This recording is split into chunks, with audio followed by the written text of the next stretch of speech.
بسم اللہ الرحمن الرحیم۔ رسول اللہ صلی اللہ علیہ وآلہ وسلم نے غدیر خم کے مقام پر تمام مسلمانوں کو جمع کیا اور پھر ارشاد فرمایا، من کنت مولا ہو فہذا علی مولا۔ یہاں پر سوال یہ ہے کہ رسول اللہ صلی اللہ علیہ وآلہ وسلم نے حدیث غدیر میں مولا علی کو دوست کے معنی میں مولا کہا تھا یا اولا بالتصرف، سرپرست اور امت پر حاکم کے معنی میں مولا کہا تھا؟ علماء اہل سنت کا تو یہ بھی دعویٰ ہے کہ مولا کے تو کئی معنی ہوتے ہیں، تقریباً 15 کے قریب مولا کے معنی ہیں۔ ہمیں کیا معلوم کہ رسول اللہ صلی اللہ علیہ وسلم نے کن معانی میں حضرت علی علیہ السلام کو مولا کہا تھا؟ ہمیں حدیث غدیر میں مولا کے معنی لغت میں دیکھنے کی ضرورت ہی نہیں ہے، کیونکہ حدیث غدیر میں مولا کے معنی خود رسول اللہ صلی اللہ علیہ وآلہ وسلم نے بتا دیے ہیں۔ خود نص حدیث میں مولا کا مفہوم موجود ہے، تو پھر ہمیں دائیں بائیں جانے کی کیا ضرورت ہے؟ سب سے پہلے میں حوالہ دوں یہاں پر مسند امام احمد ابن حنبل کا۔ احمد ابن حنبل کے جن کا سن وفات 241 ہجری ہے، یعنی یہ بخاری سے بھی پہلے کے ہیں۔ اس روایت میں دیکھیے کہ رسول اللہ صلی اللہ علیہ وسلم نے حجۃ الوداع سے واپسی پر جب تمام صحابہ اکرام کو جمع کیا، خطبہ ارشاد فرمایا، اور اسی خطبے میں پہلے تمہیداً سورہ احزاب کی 6 آیت مبارکہ کو سوال بنا کر پیش کیا اور امت سے پوچھا۔ کیا پوچھا؟ الستم تعلمون انی اولا بالمؤمنین من انفسہم، کیا تم نہیں جانتے ہو کہ میں تمام مومنین اور تمام مسلمانوں کی جانوں پر ان سے زیادہ حق تصرف رکھتا ہوں؟ رسول اللہ نے سوال پوچھا، کیا میں تم سب کی جانوں پر اولا، افضل اور سپیریئر نہیں ہوں؟ کیا میں تمہارے اوپر اولویت نہیں رکھتا ہوں؟ یعنی یہاں پر دوست کی بات نہیں ہو رہی ہے، بلکہ سپیریورٹی اور افضلیت کی بات ہو رہی ہے۔ قالوا بلا، سب نے کہا ہاں رسول اللہ، آپ ہی پوری امت کے اوپر لوگوں کی جانوں پر ان سے زیادہ حق تصرف رکھتے ہیں۔ جب پہلے سب سے یہ اقرار کرا لیا، پھر مولا علی علیہ السلام کو بلند کیا اور ارشاد فرمایا، من کنت مولا ہو فعلی مولا، جو کہ نص سے عبارت ہے مسند احمد ابن حنبل کی۔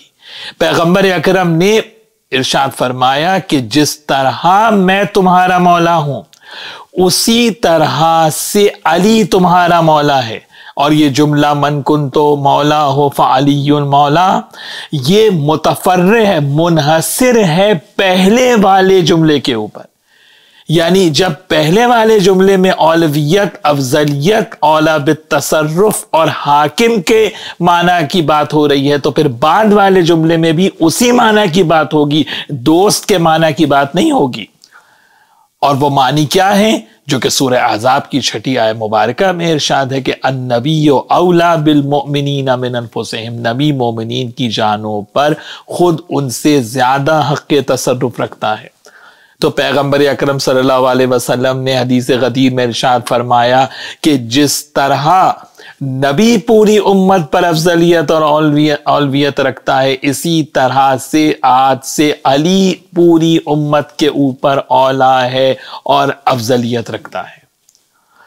یعنی من کنتو مولا فعلی مولا میں آگے جب آپ دیکھتے ہیں کہ جو یہ فعلی مولا میں جو فا ہے، یہ بھی بہت اہم ہے، کیونکہ یہ فائے تفریح ہے، جس کے معنی لائک وائز کے ہوتے ہیں۔ یعنی اسی طرح سے، اسی معنی میں، یعنی من کنتو مولا ہو، یعنی جس معنی میں رسول کہہ رہے ہیں میں مولا ہوں، اسی معنی میں علی بھی مولا ہے۔ تو رسول دوست کے معنی میں مولا نہیں ہے، یہاں پہ رسول اولا بالتصرف، افضلیت اور حاکم ہونے کے معنی میں مولا ہے۔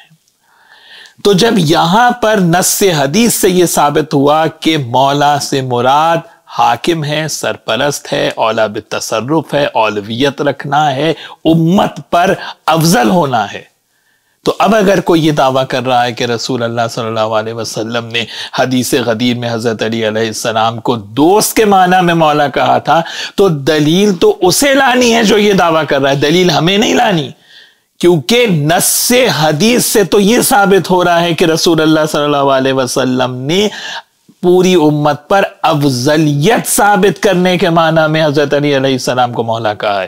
میں علماء اہل سنت سے یہ سوال کرتا ہوں کہ جس کے لیے رسول اللہ صلی اللہ علیہ وسلم نے پوری امت کو جمع کر کے یہ وصیت کی کہ جس طرح سے میں تم پر افضل ہوں اسی طرح سے علی تمہارے اوپر افضل ہے، جس طرح سے میں تم پہ سپیریٹی رکھتا ہوں اسی طرح سے علی تمہارے اوپر فوقیت رکھتا ہے، تو اس کے علاوہ خلیفہ بلا فصل کی اور کیا تعریف ہو سکتی ہے؟ اور صرف لفظ مولا نہیں، مولا، ولی، وصی، امام، خلیفہ، ہادی، جس لفظ سے بھی آپ کو اطمینان ہوتا ہو اس لفظ کو مولا علی کے لیے پیغمبر اکرم صلی اللہ علیہ وسلم نے استعمال کیا ہے، اور یہ اہل سنت کی مستند کتب میں موجود ہے۔